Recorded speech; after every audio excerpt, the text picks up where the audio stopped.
ओम शांति भाई साहब। ओके। ओम शांति। आइए देशराज भाई, आइए बैठिए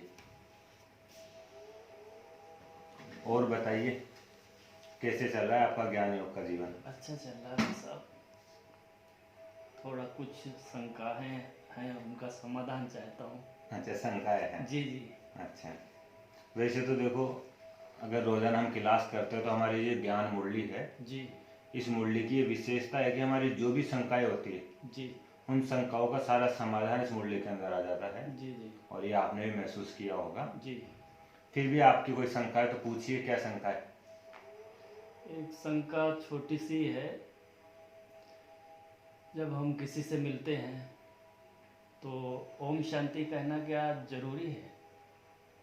हाँ, ये भी आपने सही पूछा। जी वास्तव में ओम शांति कहना, हम आपस में मिलते हैं तब ओम शांति कहते हैं, जी और आपस में ही मिलते हैं ओम शांति कहते हैं तो उसका भी एक अर्थ होता है। उस अर्थ स्वरूप में हम स्थित होकर ओम शांति कहें तो उसका फायदा है। जी जैसे ओम का अर्थ होता है आत्मा और शांति का मतलब शांति। जी तो जब भी हम आपस में मिले एक दूसरे से ओम शांति बोलते हैं तो हमें ये स्मृति आनी चाहिए, मैं आत्मा हूँ और मैं आत्मा कैसी हूँ, शांत स्वरूप हूँ।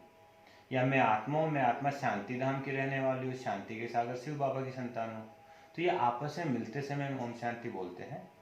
बाहर वाले लोगों से मिलते हैं तो जरूरी नहीं ओम शांति बोले। हाँ, कोई ओम शांति का रिस्पॉन्स देता है तो ओम शांति बोल सकते हैं। जैसे कोई बोलता है नमस्ते, हाँ, वही तो मैं वहाँ कहना चाह पर रहा मैं था। क्या बोलना हाँ, कोई उचित समझे? नमस्ते बोले तो नमस्ते बोलो, कोई राम राम बोले तो राम राम बोलो, कोई जी जय श्री कृष्णा बोले तो जय श्री कृष्णा बोलो। ये कंपलसरी नहीं है। जी हाँ, और कोई ओम शांति बोले तो ओम शांति बोल सकते जी हैं। जी बाकी विशेष तौर से जब हम ब्राह्मण परिवार में ज्ञानी आत्मा आपस में मिलते हैं तब ओम शांति बोलते हैं। जी और ओम शांति बोलते बोलते उसके अर्थ स्वरूप में भी स्थित हम होते हैं, तब इसका लाभ हो पाता है। जी। और दूसरा सवाल एक और है कि मुझे रोज आना यहाँ पड़ेगा? अच्छा, रोज क्लास के बारे में हाँ, पूछे। रोज क्लास के हाँ बारे में, मुरली के लिए रोज रेगुलर यहाँ आना पड़ेगा? हाँ, मुरली क्लास रेगुलर सुनना जरूरी है। जी बहुत से भाई बहन कहते हैं या सोचते हैं भी 7 दिन का कोर्स तो कर ही लिया, अभी रोज सुनने की क्या जरूरत है।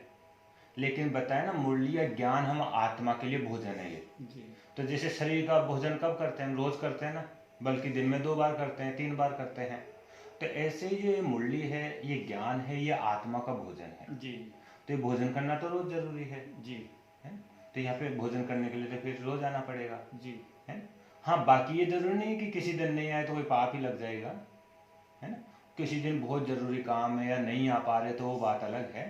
बाकी जहाँ तक हो सके वहाँ रोज आना है। और इसके अलावा अगर किसी दिन नहीं भी आ पा रहे तो पुरानी मुरलियाँ हमारे पास होती है, पुरानी मुरलियाँ आप लेके जाइए, जी उनको उस दिन पढ़िए। या आजकल मोबाइल के द्वारा ही मिलती है मुरली, मोबाइल से पढ़िए। जी। फिर एक बात ये भी आती है कि मोबाइल के द्वारा मिलती है तो हम रोज ही क्यों नहीं मोबाइल से सुन ले, है ना। लेकिन रोज मोबाइल से वो इमरजेंसी की बात है। जी जैसे भोजन की होती है ना, बाहर जाते हैं तो लोग होटल पे खा लेते हैं, अब ऐसे थोड़ी रोज ही होटल पे खा ले, वो इमरजेंसी की बात है ना। बाकी रोज तो घर में बना के खाना होता है, तो इसलिए रोज पढ़ना जरूरी है।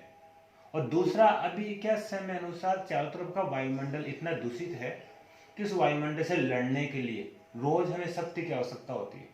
रोज ज्ञान का एक तरह से हमें धक्का चाहिए। तो रोज सुनेंगे तो रोज हमें ज्ञान का धक्का मिलेगा और हमारी गाड़ी पटरी पे दौड़ती रहेगी। इसलिए रोज सुनना जरूरी है। तो एक सवाल और उत्पन्न हो गया है। हम्म। अभी जैसे आप बाहर जाने की बात बोल रहे थे कि होटल में खाने की, तो क्या होटल में खाया जा सकता है? ये तो मैंने आपको एक उदाहरण दिया जी। है। खा सकते हैं या नहीं खा सकते हैं? हाँ क्योंकि कई बार कुछ कार्यार्थ बाहर निकलना पड़ता है।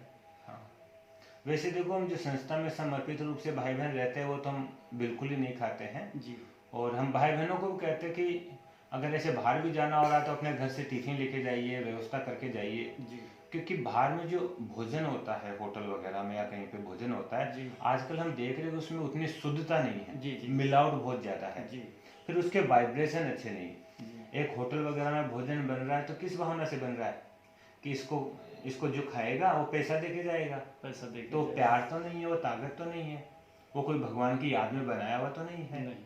फिर देखते हैं कई बार बासी भोजन भी हो जाता है जी। ना। लेकिन उसके लिए फिर बात आ जाती है कि अच्छी होटल में खा लो, है ना। लेकिन फिर भी वो परमात्मा की याद का या वो सात्विक भोजन तो नहीं है। नहीं होता। तो हम कोशिश करते हैं कि हम अपना हाथ से बनाया हुआ भोजन ही खाएं जी। या घर से बना के ले जाए। जी। 1 दिन 2 दिन का टूर होता है या कहीं कहीं पे ऐसी मुश्किलात होती है तो फिर हम फल वगैरह लेते हैं, या और भी कोई ज़्यादा दिक्कत होती है तो फिर ऐसी कोई सात्विक होटल जहाँ वैष्णव होटल वगैरह वहाँ पे दूध वगैरह ले लेते हैं। जी। लेकिन जितना हो सके अवॉइड करें उतना अच्छा है, क्योंकि ये योग के लिए आवश्यक है, मन की शुद्धि के लिए ये अति आवश्यक है। जी। एक सवाल और है, जब यहाँ क्लास में आते हैं तो एक सफ़ेद कपड़े पहन करके आना क्या ज़रूरी है? रंगीन कपड़े नहीं पहन सकते? हाँ, ये भी आपने सही पूछा। वास्तव में बहुत से भाई बहनों का प्रश्न तो ये होता है कि हम सारे दिन क्या सफ़ेद कपड़े पहने, काम धंधे में तो सफ़ेद कपड़े ज़्यादा खराब हो जाते हैं, है ना। जी। तो वास्तव में सफ़ेद कपड़े पहनना कंपलसरी नहीं है, ये संस्था में समर्पित भाई बहनों की ड्रेस है। जी। हाँ, क्लास में आते समय अगर सफ़ेद कपड़े पहन के आते हैं तो एक अच्छा माहौल होता है। जी। इसलिए आपने देखा होगा क्लास में आने वाले ज़्यादातर भाई बहन सफ़ेद कपड़े पहन के आते हैं। जी। कोई कोई है जो कलर ड्रेस पहन के आते हैं, तो कलर भी पहन के आ सकते हैं, लेकिन सफ़ेद पहन के आए तो अच्छा होता है। बाकी जो कलर पहन के आते हैं उनके लिए भी हम कहते हैं कि सफ़ेद नहीं तो कम से कम लाइट ड्रेस पहन के आओ।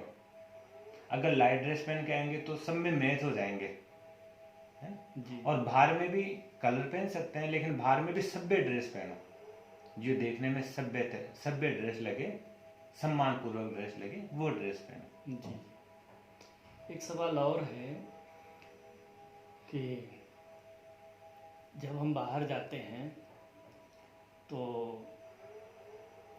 कई लोग पूछते हैं कि आप जो है शादी ब्याहों में क्या नहीं जाते हैं? पार्टियां होती हैं उसको नहीं अटेंड करते हैं, तो क्या पार्टियां, शादी ब्याह, इन सब चीज़ों में हम जा सकते हैं? जरूर जा सकते हैं, क्योंकि जाएंगे तभी तो हम सेवा कर पाएंगे। जी।